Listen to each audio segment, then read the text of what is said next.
আজকের ওয়েদারটা খুব সুন্দর, মেঘলা একটা মিষ্টি ওয়েদার। আর সেই ওয়েদারের মধ্যেই ভয়ঙ্কর একটা জিনিস লুকিয়ে রয়েছে, যেটা দেখে তো আমি পুরো অবাক হয়ে গেলাম। সেটাই আজকে আপনাদের সাথে শেয়ার করব, তার জন্য আপনাদের পুরো ভিডিওটা দেখতে হবে। নমস্কার বন্ধুরা, গুড মর্নিং। কেমন আছেন? আশা করি ভালো আছেন। এমএস লাইফস্টাইলে সবাইকে ওয়েলকাম জানাচ্ছি। এখন বাজে 11টা আর আজকের ব্লগটা এখন থেকে শুরু করলাম। তো কালকে দাদাভাই কাঁকড়া নিয়ে এসেছিলো, আজকে কাঁকড়া রান্না করব। অনেক দিন পর বাড়িতে কাঁকড়া এলো। ডোডোটাকে খুবই পছন্দ করে, তবে মানা অতটা পছন্দ করে না। জানি না আজকে খাবে কি না। ওর আবার ডিপেন্ড করে মুডের ওপর বা টেস্টের ওপর। যদি ভালো লাগে খাবে, আর যদি ভালো না লাগে তো একটুও খাবে না। তো যাই হোক, কাঁকড়াটাকে হালকা করে ভেজে নিন। ওর যে একটা গন্ধ আছে সেটা অতটা থাকবে না ভালোভাবে একটু ভেজে নিলে। তো দেখুন, ভালো করে ভাজা হয়ে গেছে। এবার এটাকে আমি তুলে রাখবো। আছে গোটা 8টা না 9টা এরকম পিস আছে। একদম সমুদ্রের কাঁকড়া নয়, দেশি কাঁকড়া এগুলো। তবে আমিও খুব একটা পছন্দ করি না, ওই খেতে হয় খাই, না খেলেও চলে যাবে এরকম একটা। তবে অনেকের আবার খুব প্রিয় কাঁকড়া। গ্রামের মেয়ে তো ওগুলো ছোটো থেকে খেয়েছি বলে খুব একটা আর এগুলো পছন্দ হয় না আমার। তো এখানে দেখুন, মশলাটা ভালোভাবে আমি একটু কষিয়ে নিচ্ছি। এবার এর মধ্যে আমি কাঁকড়াগুলোকে দিয়ে আরও ভালোভাবে একটু কষিয়ে নেবো, নিয়ে জল দিয়ে দেবো। একদম শুকনো শুকনো করবো, গায়ে মাখা যেটা বলে। তবে সেদ্ধ করার জন্য যতটা জলের প্রয়োজন ততটা দিয়ে এটাকে ভালোভাবে ফুটিয়ে নেব। আর রান্না করব ট্যাংরা মাছ, ছোটো সাইজ না, বেশ বড়ই। ওই ট্যাংরা মাছটা আবার আমার খুব পছন্দের। তো ওই ট্যাংরা মাছ আর কাঁকড়া রান্না করবো, আর সাথে ডাল একটু ভাজা। দেখুন, এই যে এই ট্যাংরা মাছগুলো খেতে আমার খুব ভালো লাগে। তো দাদাভাই কালকে কাঁকড়া আর ট্যাংরা মাছ দুটোই নিয়ে এসেছিলো। তো এটাও ভালোভাবে আমি ধুয়ে নিয়েছি। এবার নুন হলুদ এতে মাখিয়ে নেব, আর সাথে দিয়ে দিলাম একটু সর্ষের তেল। কারণ এগুলো যেহেতু তৈলাক্ত মাছ, প্রচণ্ড পরিমাণে ফাটে। তো তার জন্য একটু সর্ষের তেল মাখিয়ে নিলে কি হয়, ফাটাটা একটু কম হয়। আর এইসব মাছ ভাজতে সত্যি কথা বলতে আমার খুব ভয় লাগে, এত ছিটে আসে বলার কথা না। তো অনেক কষ্ট করে মাছগুলোকে সব ভেজে নিলাম, দেখতেই পাচ্ছেন। আর যেহেতু তেলটা মাখিয়ে আমি মিনিট 5-7 রেখেছিলাম, তাই অল্প ফেটেছে। আর এখানে একটু আলু দিয়ে দিলাম।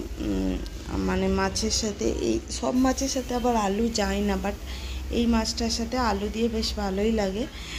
তো অল্প একটু আলু দিয়ে দিলাম, আর দিয়ে দিলাম আদা রসুন পেঁয়াজ বাটা, আর গুঁড়ো মশলার মধ্যে ধনে জিরে গুঁড়ো, একটু লঙ্কা গুঁড়ো, কাঁচা লঙ্কা বাটা দিয়েছিলাম, আর হলুদ গুঁড়ো দিয়ে এবার ভালোভাবে এটাকে মিশিয়ে নেব। আর টমেটো দিয়েছি, নুন দিয়েছি। দেখুন, এখানে আমার ট্যাংরা মাছের ঝাল রেডি। আর যে ভয়ানক জিনিসটা সেটা ডোডো আমায় দেখালো, সেটা শেয়ার করব। দেখুন, এটা হলো আমাদের বাড়ির একদম উঠানের সামনে, একটুখানি জায়গা ফাঁকা রয়েছে। তো বৃষ্টির জল হলে এখানটা পুরো ভরে যায়। আর অবিশ্বাস্যভাবে এটাকে কি বলে আমি ঠিক জানি না, পুরো সেই ভূমিকম্পর মতো মাটিটা তো ফেটে গেছেই, জলটা ওপর দিকে উঠছে আর নামছে। দেখে তো আমি অবাক হয়ে যাচ্ছি। আর মনে হচ্ছে যেন ওখানটাতে দাঁড়ালে হয়তো মাটিটা নিচের দিকে একটু ধসে গেলেও যেতে পারবে। ভূমিকম্প হলে যেই রকম হয়, ঠিক সেই সিচুয়েশানটা। সত্যি কথা বলতে কি, এটা দেখার পর থেকে না খুব ভয় পেয়ে গেছি, যেটা কি হচ্ছে। আর মাঝে মাঝেই খেয়াল করছি যে এটা কন্টিনিউ হচ্ছে না থেমে যাচ্ছে। তো দেখলাম যে না, কন্টিনিউ হয়েই যাচ্ছে, কিছু একটা বিপদের আশঙ্কা মনে হয় রয়েছে। তো যাই হোক, এখন চলে এলাম একটু ছাদে, কারণ ছাদে এসে চারিপাশটা দেখতে এলাম যে কীরকম অবস্থা। তবে কি রেমাল এসে ভূমিকম্পর আশঙ্কা দিয়ে গেল?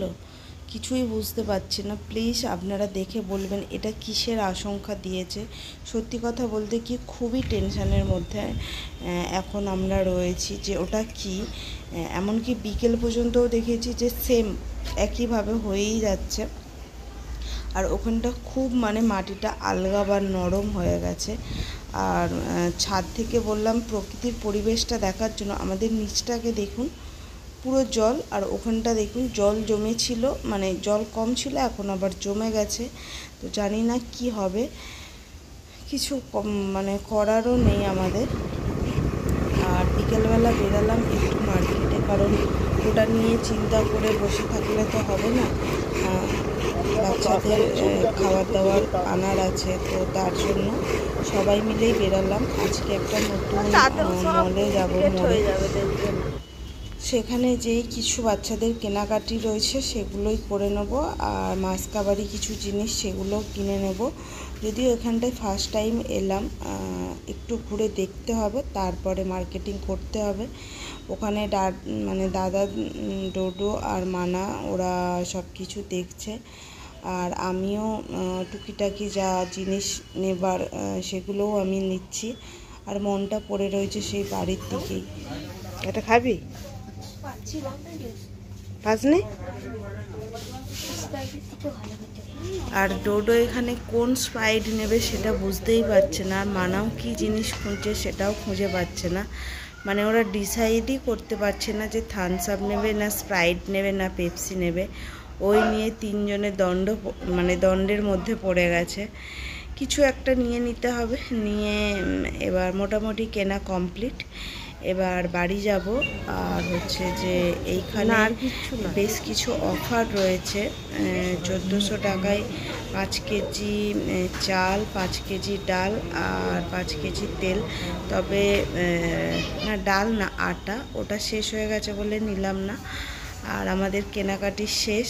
এবার বাড়ির পথে রওনা দিয়ে দিলাম, কারণ যে আবার রাতে রান্না রয়েছে। অনেক তাড়াতাড়ি বেরিয়ে গেছি।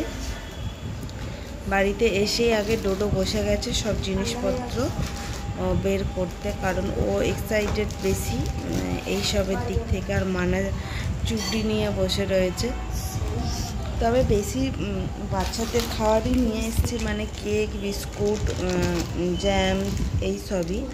আর আমাদের ঘরের কিছু জিনিস খুব কমই নিয়েছি, কারণ যেখান থেকে ওদের কেক বিস্কুট নেই, জানি না কেন বিস্কুট স্টকে তুলছেই না। তো তার জন্য খুব প্রবলেম হয়ে যাচ্ছে ওদের। আর যেহেতু এখন স্কুল ছুটি, সকালবেলা দুধ বিস্কুট এটা খাওয়ার জন্য তো খুবই অসুবিধা হয়ে যাচ্ছে। সেই হিসাবেই আরও এইখানে যাওয়া। তো যা নেবার সেগুলো তো সব নিয়েই নিলাম। এবার ওইগুলো বের করে রাখছে, আর এগুলোকে গুছিয়ে রাখতে হবে। এবার চলুন তাহলে আজকের ভিডিওটাও এখানেই তাহলে শেষ করছি। আর ভিডিওটা আপনাদের কেমন লাগলো অবশ্যই জানাবেন। ভিডিওটা যদি আপনাদের ভালো লেগে থাকে তাহলে চ্যানেলটা সাবস্ক্রাইব করবেন, পাশে থাকবেন। আর ওই সিচুয়েশানটা কি আপনারা অবশ্যই জানাবেন। সবাইকে আজকের মতো টাটা, দেখা হচ্ছে আবার নতুন একটা ভিডিওর সাথে।